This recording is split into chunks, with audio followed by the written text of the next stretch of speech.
Hello, welcome to Forest Focus. As Nottingham Forest secure an incredible 1-0 win at Liverpool's go fourth in the Premier League. Book your Champions League tickets for next season already. What a day, thanks to Nuno, the staff, and of course the players, as Callum Hudson-Odoi scores a brilliant winner off the bench at Anfield. Joining me to discuss the game in full is, first of all, Richard Spray, live from Oklahoma. Richard, what a day for you in the States. How are you doing? Oh, gosh. Couldn't be happier. There's no way to get better than this, I think. Other than actually making it to the Champions League. Yeah, exactly. That's true. Good to have you with us, Richard. Good to have Thank you back, making your full debut. You've been on member streams before, but great to have you with us today. And second guest is Mark Sutherns, of course, post-match regular. Mark, how are you? I'm incredible. I feel fantastic. If ever there was a time when the Forest Focus music was too sedate, this is it, isn't it? We want a big celebration. That was almost too calm. Yeah, after the knocks that we took away from home over the last few seasons, today was a turning point. I think it's just going to live in memory for many years, and hopefully we go from here. It's fantastic. Yeah, I mean, where's it rank, Mark, in the last, I don't know, 30 years? You have to go all the way back to we were winning European Cups, were we, for results like this? Even then we didn't win at Anfield. Yeah, we never win at Anfield, do we? And the thing is, it wasn't even us hanging on. It wasn't even that kind of victory, was it? I never really felt that they got really the chance to lay a glove on us. And I'll go into the stats later, of course, because I always do. But it was, it just didn't feel like I didn't feel on edge. If you go back to the game at home last season when I got right at the end, that cool. That game we were hanging on. It felt nerve-wracking today. Not at all. It was just. What about you, Richard? Just on general reflections before we break into specifics. What did you make of it? Yeah, I mean, I was on edge the last few minutes. I can tell you that, because I felt like, oh my goodness, we're going to get 8 to 10 minutes of stoppage time, right? And that's going to sink us. But no, it didn't happen. But no, I was in the same camp as Mark. I just was unbelievably blown away by how everything sort of aligned. The recipe for a win just seemed to unfold, and just how well we played on defense, how, even with these nervy moments, we still seem to find a way to kind of overcome those things, and just the substitutions I'm sure we'll get into were just perfect. So can't ask for anything better, really. 400 people with us already, which is fantastic. Do us a favor, hit like, helps make a big difference. Good to have you all with us, and I'm sure a few more will join as we go along. Where should we start, Mark? Do you want to start with the goal or Nuno? I don't know where to start. I don't know. It's difficult to know where to start. I want to start at the defensive performance first of all, because one thing that we did today was we just nullified their threats all over the pitch, and that was a team effort. The back four, I thought, well, first of all, we were surprised to see a back four, weren't we? And we feared the worst. We thought, well, how are we going to compete with them with a back four? But obviously, Nuno's put a lot of faith in that midfield quartet to close the space centrally, and we did that really well. I kind of look at it as, if you remember, we went to Brighton and the team formation there was not what we wanted. I think we had Alanga and Hudson-Odoi on the bench that day, and we didn't really play well, and we conceded a silly goal. That was kind of like the blueprint for what today was. But today everything went right, and the difference today was the players are just better. We've come on since then. The presence of Milinkovic, the presence of Anderson, the presence of Ward-Prowse. These are quality players that are befitting a team pushing for the top half of the Premier League. And that makes a difference. So I kind of see it as Nuno's blueprint that he's always wanted to do, but today we saw it work. And I think it's a massive turning point for him. I think, like, if you think about Nuno's stock with us as Forest fans, I think it's taken a big step with today's victory, because we've seen tactically him go toe-to-toe with Arne Slot, and we to go toe-to-toe with a team that have won 3 games without conceding a goal. They've created 5 big chances per game up until today. They created 1 today. 1 big chance is all they got out of us, and they've been creating an average of 5 every game so far. And that really shows what an incredible tactical and defensive performance it was. And then obviously the key was we had weapons off the bench, and that actually transpired to the goal. Alanga linking up with Hudson-Odoi. That was the difference as well. That was the plan when we went to Brighton last season. Bring Hudson-Odoi and Alanga on at the end, tired legs, last 20 minutes pace. but we weren't good enough that day. We didn't have good enough players, perhaps, to actually enact that plan. Today, we had the players, we had the weapons, and it all came together. And that's the blueprint now for away from home, isn't it? Yeah, massively. I do want to get into some key battles. As people are saying, 4 away wins in a row, and the other away wins are probably at lesser clubs, but this certainly wasn't, and it was very well deserved. I suppose we should really reiterate on Nuno, Richard. Like, we can be critical of his game management, but I wrote down on my notes, good sub, good sub. It was only the last 3 I thought, actually, we're so in control, we need to make those changes, but they came off as well. So the work of Nuno and his staff, we should really emphasise it, I think, shouldn't we? Oh, 100%. Yeah, I think it's, I think I wrote in our WhatsApp group, it's a masterclass performance by him in terms of what he came in with, what he knew he wanted to do. I mean, from the beginning, first kick of the ball to the end, it never looked at any point like, oh goodness, he's got to do something here. You know, he's got to change something up. I mean, I think it just unfolded exactly as he probably imagined. Certainly not, you know, isolated moments with, you know, we'll talk about the Sells drop, I'm sure at some point, but that's clearly not in his master plan by any means. But and it had shades of Matt Turner around it. But yeah, it was a brilliant performance, both by the coaching staff and then subsequently down to the players. I mean, everybody pitched in, I think, equally into such a level. And we kind of won the psychological battle as well. I mean, Yates got into McAllister's head from the get-go, and just I don't think they could finish that final ball. They couldn't, even those over-the-top balls that Trent Alexander-Arnold was so brilliant at, they were missing on virtually every single one. Salah couldn't really make anything happen considerably, and I know we'll probably talk about defensively how he was played as well as how Diaz was played. But yeah, everything just sort of, you know, fell into place, and I think it began with the way our coaching staff just set this game up for us. It was brilliant. Thank you very much to James for the £10. That's very generous. Really appreciate that. Chris Aylmer, you're on the show. You know, you don't have to donate money, Chris, but if you want to, that's very very kind of you. That's how happy he is right now. He's just giving it away. Here's a day for beers. Mark's got some beers. I never drink on the show. If Moretti want to sponsor this podcast or anyone else, in touch. My beer of choice. Right. Back to the starting 11, I guess, Mark. We on Thursday and Friday, I think I went through about 6 formations. Sort of got somewhere near with the formation, but the personnel, nowhere near. Sangare missed out, we assume, through injury. We did a bit on Monday's podcast saying, is Nico Dominguez the odd man out? And now he's in the team. Were you surprised by that? Were you concerned when we saw the team or not? Yeah, I was very surprised. I thought that we needed to have some pace and movement up front. And I looked at the team and thought, well, where's the threat going to come from? And that is just inviting them onto us. I guess it was, but I think what Nuno had in mind was just that competitiveness and aggression in midfield.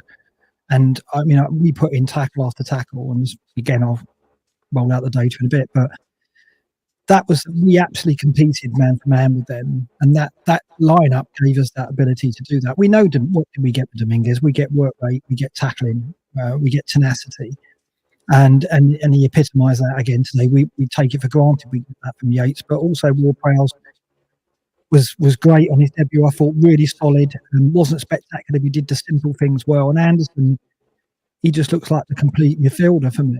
He can do everything, and he's so tidy.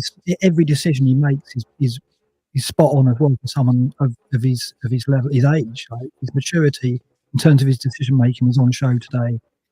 It was just perfect. That midfield 4 worked really well.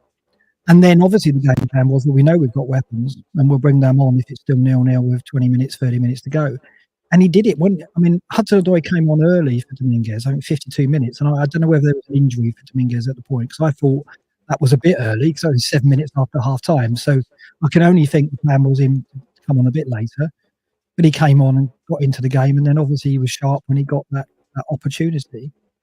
So yeah, it was the perfect lineup. But in a way, it could only be that if they enacted the plan perfectly, and they did. And it worked. And I thought, a word for Chris Wood as well, who had a thankless task. I thought he had a good game. He kept the centre-backs occupied.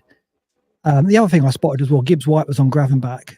We made sure they couldn't play out through Gravenbach. Gibbs White stayed tight him all the time. And him and Chris Wood just ran in tandem. They were linked perfectly to shut off that channel. And, you could see Nuno's plan at work. And when you can see a manager's tactical plan at work, it's clearly working. The team is carrying it out to the letter, and that was perfect. So in the end, it was a perfect team. But at the start, when I saw it, I did have doubts. Yeah, I mean, I don't think Morgan had his best game with the ball, but off the ball, he did work really hard. It was a really good tactical, well spotted mark, certainly, that Nuno pulled that off to stop Liverpool building from the back, nullified them so completely. I guess, as Mark has said, though, Richard, there's going to be key battles and you do need individuals to step up. So I just want to go through a few that I spotted. First of all, Moreno v Salah. Moreno's debut, I thought he was just outstanding, like unbelievably good. Salah did have an off day, but I think he pushed him into having an off day because he frustrated him and stopped him every time. What did you make of Moreno and the way he handled Salah? Yeah, it was. I mean, it's all his composure throughout the match was incredible. I mean, he gave away that silly yellow card right at some point, and so I kind of got a little worried. I'm like, oh great, is this going to be a situation where now he's going to take advantage of it because of Salah's pace and how he plays on the ball? He's just going to absolutely eat him up because he's going to be tentative. But that never happened, right? I mean, I don't know when he actually got subbed. It was about 80 minutes, wasn't it? So he kept his composure throughout that time, and showed that even though he doesn't technically. He's not being lauded for his defensive capabilities. He showed that he can play with some very talented footballers, and then he's got the added benefit of being able to overlap and press and push the ball up the field as well. So, yeah, he showed a lot today. I mean, it's going to be these are hard decisions that Nuno's going to have to make with regards to his personnel because there's just so much talent that we have from top to bottom, even on the bench now. And it's just incredible to see those guys come on and make an impact like Aina. I'm sure he'll get to Aina as well. He was phenomenal against Diaz. Diaz is a nightmare. And he never at any point seemed like a nightmare. He seemed completely contained, which was kind of mind-blowing, to be honest with you. And so both those elements, I think, knowing how much that stresses opposing teams, back lines, never seemed to be a problem, to be honest with you. And so we could say that in hindsight when we're 1-0. Maybe if we go back and look at it, we'll probably be like, that was a little shaky here and there. But no, they played brilliantly, and Moreno at the top of that list for sure. I thought either him or Aina were probably man of the match for me. Yeah, well, that's a good debate to have. A difficult one, I suppose, as well. Mark, I was going to say Premier League experience, but top level experience. Moreno brings that. Milenkovic brings that, and Ward-Prowse brings that. Ward-Prowse was good as well. We just look smarter, do we? We slowed the game down. We were niggly. We look much more Premier League, don't we? That's it. That's what I said at the top, isn't it? It's like it's the manager can have a plan, but for the players to carry that out, the players have got to be of a certain level, both physically and in terms of skill set, but also mentally as well. And I think, as I said, Anderson, Milenkovic, Ward-Prowse and Moreno, in those four players, we've stepped up a level from last season. So what you get then is a team that is better equipped to carry out the tactics of the manager. And Moreno was man of the match. Won 7 of his 8 tackles, 6 recoveries, 3 interceptions. So stats wise, he was outstanding. Eye test wise as well, it was there. He was into Salah from the off. He was touch tight all the way through. Didn't let Salah get behind him. Even when he got booked, that was off the back of a bit of good defending initially, and he was unlucky. But it was a good booking to take, and then he managed his minutes really well. He managed himself really well. It's just that nous, that experience, and he's not primarily known for his defensive qualities. He's better known for going forward, but he was outstanding. And so you look across that back line, and Aina is very consistent, and 1-on-1, he's one of the best fullbacks in the Premier League, I believe, and he showed that today against Diaz. And then you look at Milenkovic, who was an absolute rock and steady and influence. Didn't stand out, but did everything well. And when we had set plays against us, he's there, and it's an assured presence. And then Murillo was Murillo. So that back four looked very, very strong and never looked under stress until we made a couple of mistakes from Yates and then one from Sells. That was really the only time that we looked under stress, and we caused them ourselves. So, outstanding. Yeah, Aina was Aina, I should say, was the second one on my list, and we mentioned him. The third one, Richard, was Yatesy, who just keeps rising to the challenge, I guess. I mean, he's up against a World Cup winner, and I think he massively won that battle. I mean, McAllister's soft as shit, isn't he, really? I don't know. But, I mean, talk about Yatesy and how he played today. Yeah, I when I saw him come on, it's interesting when you see him start matches like this. You're at a position now where you just don't doubt it anymore. You stop worrying about the fact that, okay, he doesn't have the same level of capability, say, or he's not lauded as much as maybe a Sangari is, just based off of his performance in the past. But the way that he plays the game now, and he has so much more confidence in terms of being when he's on the ball. He doesn't look as sort of slow and plodding. I mean, he's making quick decisions. He's moving the ball around. I mean, he's orchestrating things a little bit differently now than he used to. And you got to imagine, I wonder how much of that influence is coming from Nuno, with the kind of confidence he has in him, the fact that he is the leader of this team. As much as I love Morgan Gibbs-White and feel like he's traditionally been the lifeblood, that talisman, as everyone keeps saying, the reality is Yates is always the unsung hero. And he comes in not having played a lot of minutes and plays brilliantly and completely takes McAllister out of the game, controls the center of that pitch. I mean, how much more can you say about the guy other than he just continues to defy, I think, what most people think about him. And the fact that he can progress forward now, is I don't think he'll ever become a goal scorer, but the fact that he can cut through some defenders a little bit and create problems, because he's not a small guy by any means either. He's got some physicality to him beyond just in how he plays defensively. So yeah, it was a incredible performance by him. I don't think we could have won that match without him. It's not really the time to say you need a bit of luck, and we sometimes you need fortune, Mark, but you do need a little bit, and we did get it at times. Yatesy was probably the example. That another day that goes off the post and in, or it falls to Jota and in. We had that, and obviously Sells. God, I don't know what happened there, but we earned that luck, certainly, didn't we?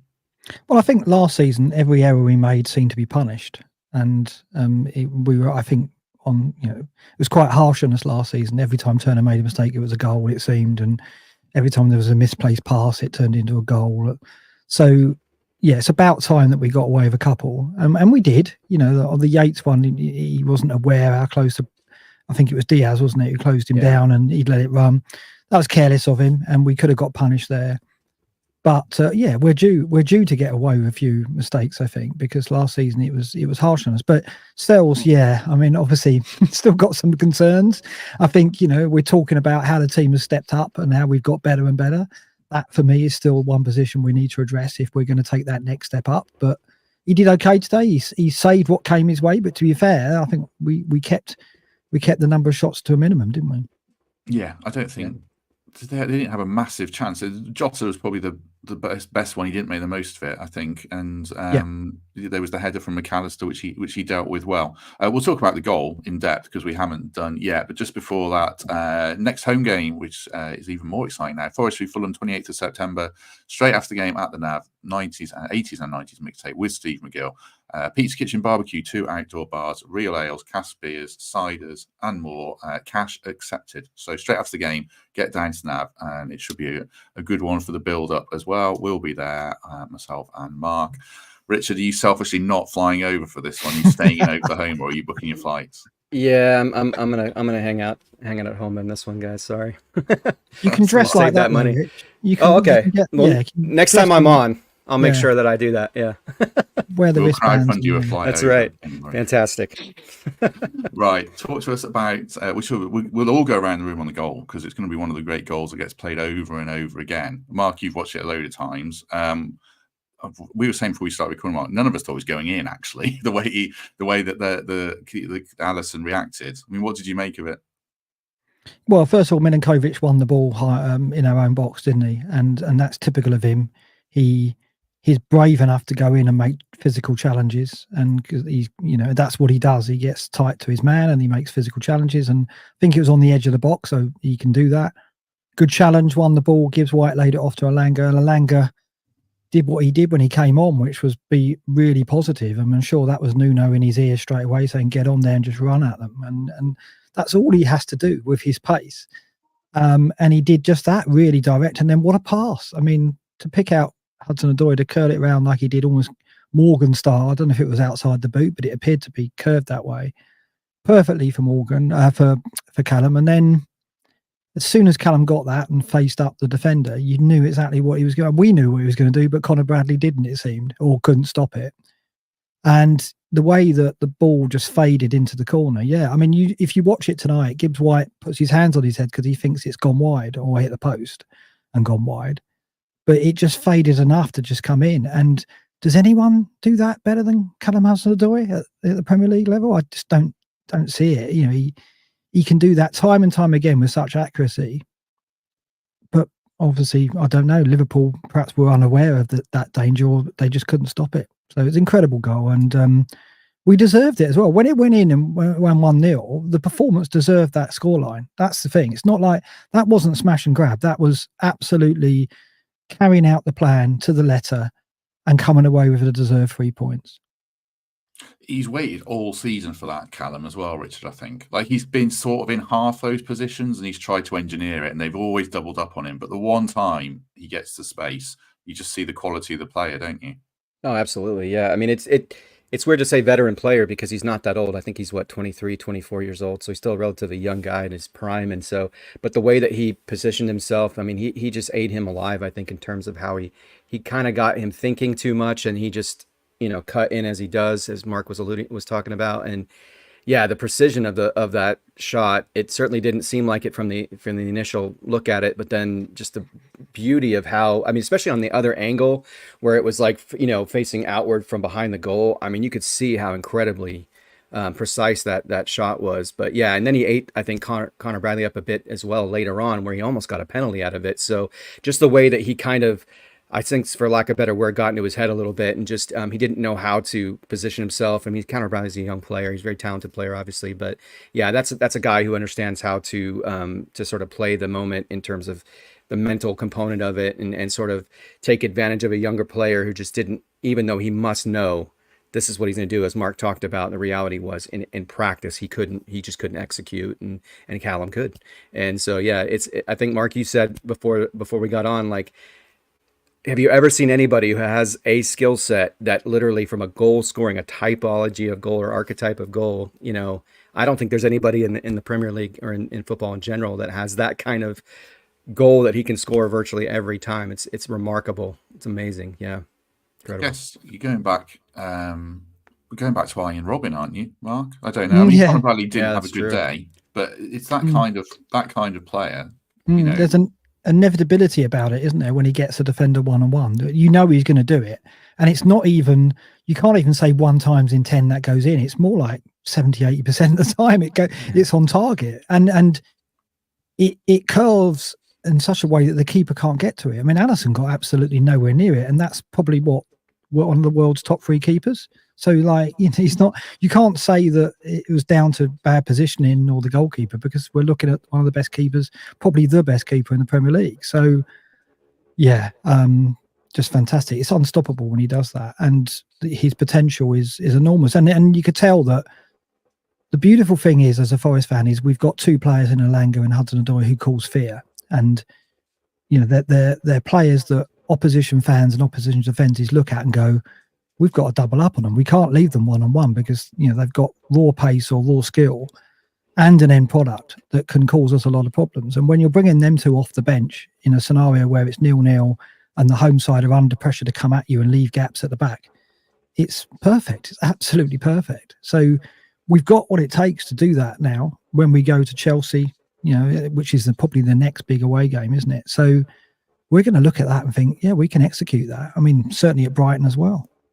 Yeah, I mean, away games and home games against big clubs, I think we'll see Callum do that more and more, because the big clubs might double up on him, but they're going to chase goals as well. And at home, if we're in games, he can do that more and more. So really exciting times for him. And I suppose, Richard, as well. Oh, there's 630 odd people. Do us a favour and hit like.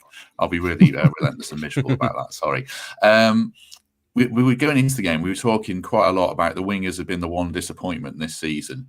But they were, in a set, everyone played a huge part, but they were probably the difference makers today. Elanga with the pass. Elanga could have scored more, and then Hudson-Odoi with the finish. Absolutely, yeah. And it's similar to how Callum, in terms of like the very unique skill set that he has, but you just still can't at all times defend it. So similar with like Elanga, right? And his precision with his passing is at times is pretty. It's not what I would have expected from him, because I tend to think he's going to get the ball up the lines, right, and he's going to take it and he's just going to run past guys, which he can do so well. And the fact that people know that about him and yet still can't seem to defend it consistently is incredible. But you're absolutely right. I mean, injected a lot of energy into us as soon as you saw him come on. I mean, like Mark mentioned, I think the Callum sub was a bit earlier than expected, but in terms of when Elanga came on, it was the perfect time to do it. Right, because they were reeling, we were ready to kind of pounce, and he, as you stated, I mean, he had a golden opportunity as well. I think he'd slotted it in the top right corner instead of, he kind of hit it low, and it went right at Allison. Allison made a really good save on it. But that kind of threat, as Mark discussed, is, I mean, you just don't see a lot of it in the Premier League. It's hard to replicate. You can't teach it. It's just completely born in him, and he does it so perfectly. But that ball to Callum was shades of what he did against Newcastle when he slotted it around and went the defender to Chris Wood. It was absolutely perfect. So yeah, excited to see. I mean, you don't want to see him have to be the guy coming off the bench all the time, but I think in terms of a game like this, it makes a lot of sense because we played them very physical throughout the first half and the beginning of the second half, and then when you bring that off the bench, I mean, what are you going to do when you're an opposing team? Because they're fresh and they're ready to go, and your team is tired and sort of feeling like, gosh, we just cannot put one in the net, and then you get that coming on. It's nightmarish, really. Yeah, I mean, I hope we don't read in the press tomorrow the stereotypical smash and grab thing, Mark, because it wasn't, was it? We could have scored more. It was, we talk about top teams have control, and we had a version of control today. I thought, we kept Liverpool at arm's length through quality and discipline, basically. I think. Yeah, I've talked about the level of chance that we gave up. The 0.878 xg.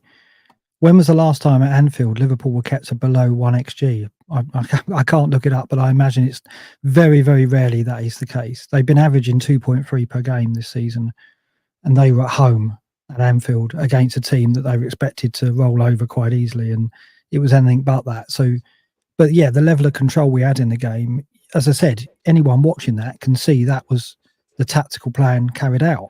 It wasn't a frenzied kind of last-ditch defensive display at all. It was just contained. It was, it was so perfect in terms of an away performance. So every away point is valuable, and if you put a team out and they get a point away from home, it's a remarkable achievement. To go to Anfield and win 1-0 when they've just won 3 games and not conceded the goal and been rattling chances off willy-nilly, no, I mean, that's a fantastic performance, and we will get the credit for that, I think. So I'll be watching match today very keenly. I expect to be first on, and I expect to get plenty of praise from the pundits. Yeah, we won't be last today, certainly. And just a word for the subs in general, Richard. I don't know if we've discussed it enough. It's hard to know what's discussing in so much depth because literally everything was good about today. But the quality off the bench, like Mark said, when we went to Brighton last year and other games we've been, and we don't have the quality off the bench because all the good players are in the starting 11. But now we can bring that quality off the bench and execute the tactical plans. And I think every sub made a positive impact, but especially Elanga and Hudson-Odoi. 100%. Yeah. Because we just talked through, what they brought to the table once they came on, and then you look at what came on later, and Jota Silva in terms of what he did. I mean, didn't do anything spectacularly, right? But he was energetic. When he got on the ball, he got rid of it to try to kill time. I mean, there was quite a lot to like about it, in terms of just overall comprehensively what we did, and you liken that you compare that to last season. I think Crystal Palace was the match that sort of comes to mind where we. Just the subs were being absolutely questioned at every turn in terms of what Nuno was doing last season. And you contrast that to today and just the way the recruitment, I mean, it's just, again, speaking to the level of what we've done at the top in terms of how we recruited players and the way that we've enhanced our depth and not just depth, but they fill a need, right? And they come on at key moments and they're able to perform in a way that we expect them to. And so, I mean, I think at one point we were considering Jota Silva being sent over to Olympiacos, and look at the kind of impact he's having. And I think he'll only get better over time. So yeah, it's amazing. It's incredible to be where we are, considering what we were dealing with the first season, and to contrast that as well with now, it's completely different. It's pretty remarkable. And Nuno uses it perfectly to precision. I think you can see his mark on the team in terms of how it's constructed as well and the way he wants to play. So gotta be really grateful for that. And as you said, I think before we got on, the sort of perspective on him as a manager and the way that he's handling the team from a culture standpoint as well as formationally and tactically. I mean, gosh, he's everything we could have hoped for at this point. We're only 4 matches in, so we don't want to get too ahead of ourselves. And we're pretty I know I'm really emotional right now. I'm pretty probably prisoner in the moment with my joy, given what we just witnessed. But yeah, I'm really pleased with him as a manager, just overall, and how he's managed the team in general. Yeah, you're spot on. And Jota did do well. That was a really good flick on to set up the second chance for Elanga, Mark, which sort of leads me to my next question about nerves. I wasn't nervous. I don't know why. I should have been, but it kind of sometimes your mindset of mine is okay. If they score, we get a point. That's a good result. But I didn't see us conceding. But maybe there's some hindsight in that. But how were your nerves? No, I mean, obviously we made a couple of mistakes in the first half, and I only felt in the second half that unless we make a catastrophic error that presents us with an easy chance, we're not conceding a goal, because we just didn't allow their best players opportunity to show their talent. They had unbelievable players on the pitch, but we matched them man for man, and we defended so perfectly. And this isn't a one-off either. If you look at our defensive data last season and you look at it this season, we are a top 5 defensive team in terms of the how we restrict the opponent to their quality of chance, right? But it's always been down to set pieces and getting punished for errors. And we're starting to see now a team that aren't making those errors and aren't as vulnerable on set pieces. And as a result of that, obviously the defensive performances start to turn into results, particularly when you've got more quality in the team. So no, I wasn't nervous because I could see what the team were doing, and it wasn't like I say, it wasn't a kind of piecemeal performance. It was just, you could see the plan was being carried out.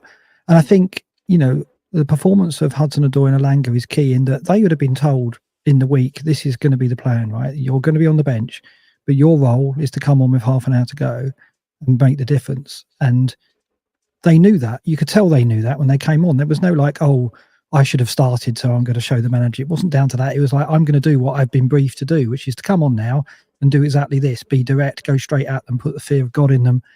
So it was all perfect. You could see there were so many clues when you watch this match that what we were doing was the plan. So that helped the fact that as supporters, we didn't really feel like we were up against it and nervous. Yeah, and we did it without. I mean, Sangare is maligned by some, but I think he's done very well this season. Going back to pre-season, we did it without our proper number 6. We didn't have Bolly, so we were relying on Morato to come off the bench and do his bit as well. So we did it without some important players. Taiwo didn't get on, which is interesting. Probably a topic for Monday, but looking forwards. So yeah, we massively deserved it. Thank you very much to Charlie Price for signing up for membership. Appreciate that, Charlie. And I know I keep banging on with this. 725 people with us. So if you haven't already, hit like. It does make a big difference. Right. Just wrapping up the game, and then we'll talk looking forwards for the conclusion of the show about Brighton, Richard. But final thoughts on the game, and I know you said man of the match. Was it Moreno? You said just some thoughts on that as well. Yeah. I mean, when you contain a guy like Salah, I don't think you can be dismissed as man of the match. And the way he did it as well, it wasn't just about the containment; it was the manner in which he did it, and was remarkable. But at the same time, like, one thing I like to see as well is it seems like in the past when we would make mistakes, when we'd have errant passes, or we wouldn't, we'd have those mental lapses or what have you, we'd sort of begin to get taken advantage of, and we'd get to sort of, degrade, as it were, in terms of our ability to stay focused and vigilant. And I just didn't see that today. I thought, as Mark mentioned, it was kind of like, we had those moments of nervousness. We had those sort of mental lapses here and there, but for the most part, we just stayed within the shape. We stayed within the plan. We stayed mentally focused. And that's exciting to see, because when you look at teams like Manchester City, or you look at teams like Liverpool, they're obviously fielding otherworldly talent on the pitch, but at the same time, they're also very smart footballers. They play really well within the structure. And it seems like the guys that we have now are starting to buy into that, from how Nuno's setting it up and how he's developing them and how they're staying within that plan, as it were. And so it's exciting to see not only better players begin to be a part of what we do as a club, but also how we play within the Premier League, how we start to develop mentally as well. There just seems to be a higher acuity with what we're doing. I mean, it was weird to see Morgan Gibbs-White not play well, right? Be indecisive, not, get bullied off the ball frequently, and yet it didn't really matter. It didn't matter in the end. It actually didn't affect us in this particular match. I mean, I'm sure I don't want to see that every week, but it certainly was the plan from Liverpool's perspective to take him out of the game, so to in that way. I know you mentioned how he played off the ball, but yeah, I can't say enough about how just an incredible performance it was, just from front to back. It was sans a couple of odd, unfortunate moments, but yeah. Brilliant. a few different names popping up in the chat. I can see Milenkovic showing up a lot, Mark, Murillo as well. I think, would you go with Moreno? And just final thoughts on the game?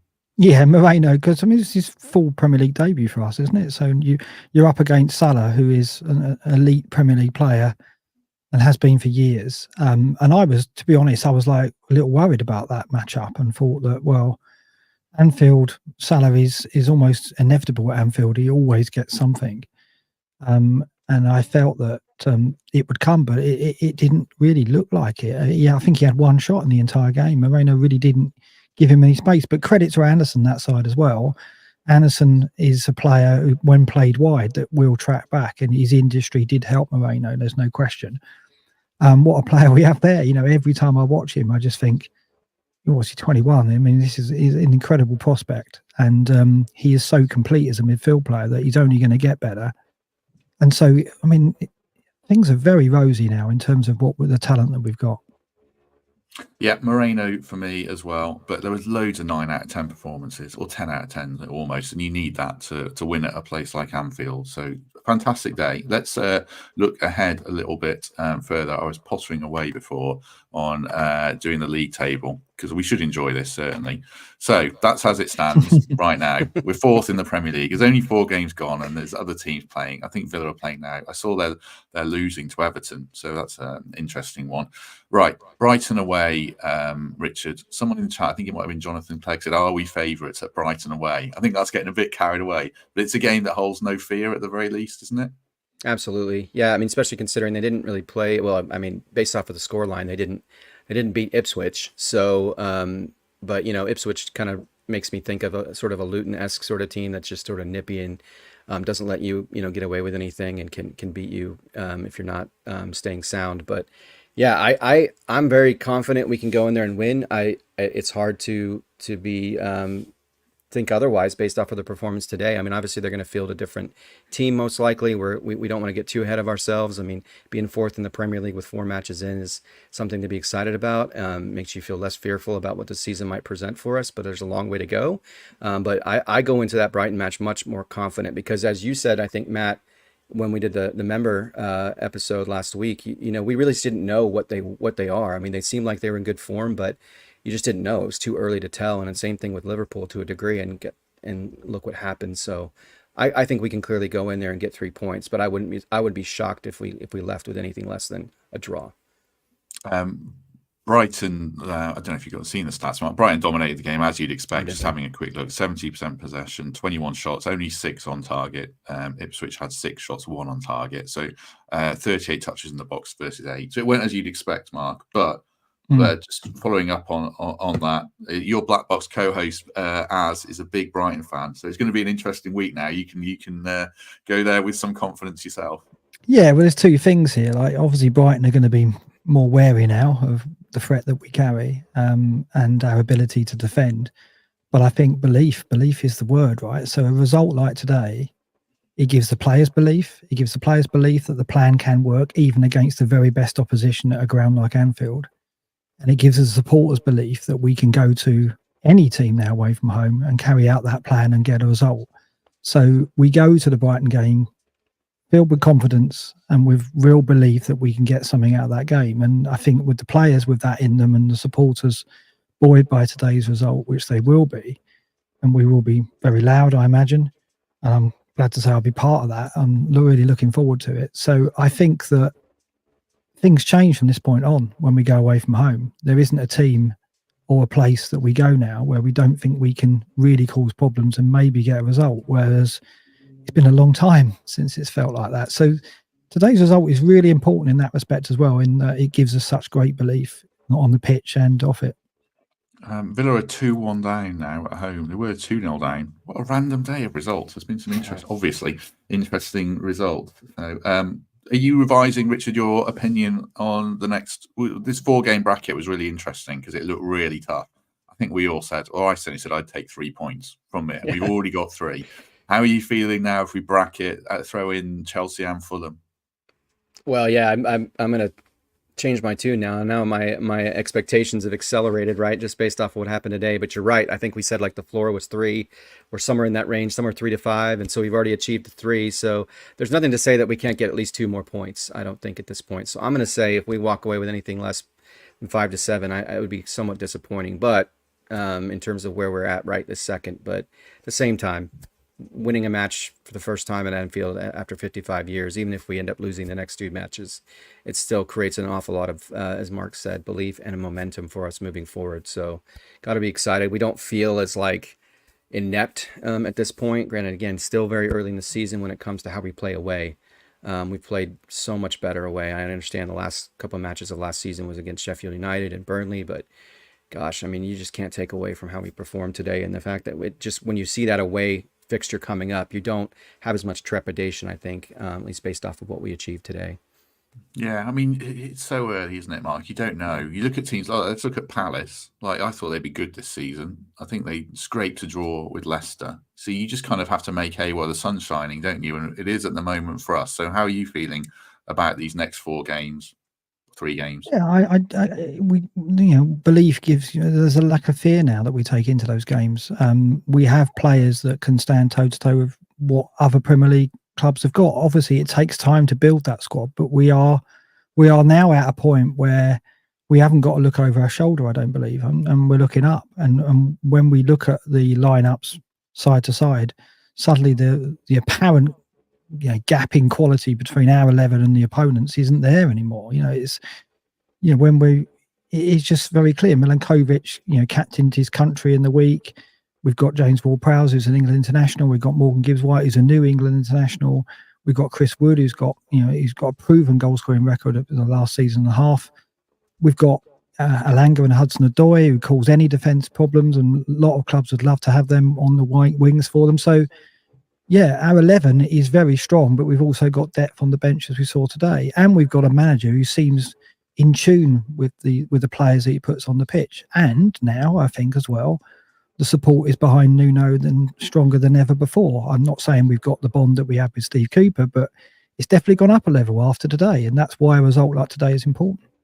Yeah, it feels like a Nuno team. I think Josh said it, the Liverpool fan, actually, that it looks like a Nuno team. And I think, he's right about that. It's certainly, everything's trending in the right direction. I don't need to do this, but if anyone in the chat wants to say, have we missed anything? I feel like there's so much good stuff that we've probably missed something. Any talking points before we go? I'll take the table down reluctantly before we finish up. Right. Or someone saying ref standards. Yeah, Michael Oliver was good, wasn't he? Let's give him actually, yeah. He is. I mean, I know I always say this. He is the best ref in the Premier League, to be fair, by far. When you see you've got him, you can kind of go, oh, okay, there won't be a ridiculous decision made against us, so we can rule that variable out. So it's really good. Yeah. Well, I'll tell you why it's a completely mental day, because Stuart Atwell made a good decision today. I couldn't, when he sent off, I can't remember who it was, the Southampton defender. I thought that's never a red card. And then you watch the replay, and actually, to be fair, it was. So it is a mad day, certainly. Right. I think we'll probably get any other business or any final thoughts. Richard, anything you want to add? Give a plug for your podcast as well, because you've given us your time. Any final words from you? Yeah, just a couple of things real quick. Firstly, for our podcast, we had Holly on from Forest Women Fancast, which was amazing today. So I hope everyone will go check that out. She and Ollie do an incredible job covering the women's team. They are probably about the 2 most knowledgeable people I've seen about women's football. So it's a great thing to watch and to absorb, and go on their podcast as well, because you'll learn quite a bit from it. The other thing is I told Chris in WhatsApp, Chris Aylmer, that I would give him a shout out because he was effusive in his defense that we would win today. And so, and he said, I really want to piss off Matt, so please bring me up multiple times and really, give me a lot of plaudits for my efforts there. So yes, Chris, well done for calling that. I think Paul Morley maybe had said something a while back too on Forest Focus about this being an opportunity that he thought we would take this year to finally win a match at Anfield. So kudos to both those guys, especially to Chris. Well done, man. Yeah, Paul said ages ago he thought we could win. Yeah. I mean, this was before a ball was kicked. So, well done to him. And Chris is always ultra optimistic, certainly. Check out Talking Reds with Greg Orham and Richard. Yeah. Mark, any final words from you? No, just one thing I saw at the end, which really did as well make me feel really happy to see. When the whistle went, Gibbs White's face when he looked into the eyes of Nuno, and that fist he held up, and you could see the connection that Gibbs White has got to Nuno, and hopefully that goes across the team as well. And that's so important. And when you make that jump in quality, when you start matching the other teams in the Premier League, the factors that come in then is, are you well coached? Are the players connected to the manager? Do they carry out what the manager wants to the letter? And I think we're getting there with that, and the connection to the players is there. And it was heartening to see Gibbs White, and there's a lot of talk about, can he stay and so on. Obviously, he's got that bond with the manager now, which was in doubt when Nuno came. If you remember, they've got history. But it was clearly there, and today's an occasion where that comes out and it shows. And yeah, that really was heartening to see.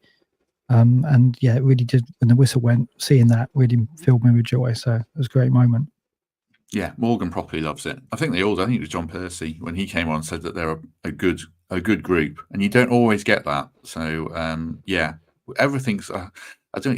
It's just amazing, isn't it? We won at Anfield. We're unbeaten. Everything's going in the right direction. I think we said 2 or 3 years ago it won't always be like this, and it won't, and it hasn't always been like this. We've scraped through in the Premier League for 2 seasons, but maybe this is the season where where it changes and we can be looking upwards and feeling optimistic. We certainly all are right now. Right, do us a favour, as always, as I always say, hit like on this video. There's 700 of you out there. If you all hit like, it will make a massive difference. Do subscribe as well.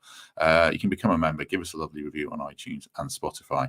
We'll be back on Monday with Gary, who can talk about beating Liverpool, because he knows he's already done that, and I think the principles all remain the same. We shortened today: diligence, discipline, hard work, and quality. So look forward to hearing from Gary on that. Temps as well. And Greg Mitchell, if he's alive, he was in Dortmund last night, and I saw Mikey, and he texted me. He was at Anfield. He saw Greg, and he said he looked hungover as FUC, and the last letter. So if Greg's with us on Monday, after this weekend, I dread to think what state he'll be in. So do join us for that, everyone. And then I don't know what will be the rest of the week. We'll just keep enjoying this, I think. Right. Richard, thank you very much for joining us. Thank you. Pleasure to see you, Mark. Mark Sutherns, thank you. Yeah, no, thank you. And a pleasure to share the airwaves with Richard on his debut on such a memorable occasion for us both. So yeah, it was a real pleasure, and let's have many more post-match streams like this, please. Well, yeah, you have done some pretty horrific ones. Yes, not as in the quality of your work, Mark, as in the quality of our performances as a team has certainly has put you through the ringer. So we'll enjoy this one, certainly. Right, everyone, good to have you with us. As I say, hopefully we'll see you on Monday, but if not, we shall see you soon.